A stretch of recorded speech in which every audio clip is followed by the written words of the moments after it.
Let's call Avni from third class to tell about storytelling. Hello everyone, this is Avni from third standard. My seminar topic is Telugu story. అనగనగా జింక ఉండేది. తన పిల్లలతో ఎప్పుడు సంతోషంగా ఉండేది. అప్పుడు ఒక రోజు జింకకి ఆహారం కోసం అడవికి వెళుతుండగా ఒకరోజు పులి ఎదురొచ్చింది. అప్పుడు జింక అన్నది, వద్దు వద్దు, నన్ను చంపొద్దు, నా బిడ్డకి పాలిచ్చి వస్తాను, నన్ను నమ్ము, నేను నీకు మాట ఇస్తున్నాను అని చెప్పింది జింక. అప్పుడు పులి అన్నది, సరే, ఒకటి గుర్తు పెట్టుకో, నేను నీ కోసం ఎదురు చూస్తూ ఉంటాను అని చెప్పింది పులి.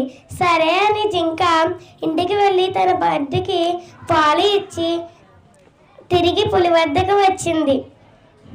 అప్పుడు పులి అన్నది, వద్దు వద్దు, నేను నిన్ను చంపను, నేను నిన్ను చంపితే నాకు పాపం తెలుగుతుంది, నువ్వు మాట ఇచ్చి తిరిగి నా దగ్గరికి వచ్చావు అని చెప్పింది పులి. అప్పుడు పులి జింకను వదిలేసింది. ఈ కథలో నీతి, ప్రాణప్రాయ స్థితిలో కూడా ఇచ్చిన మాట నిలబెట్టుకోవాలి. అపాయంలో ఉన్నా సరే ఇక్కడ ఇచ్చిన మాట తప్పకూడదు. Thank you. Amazing! You had a great appreciation.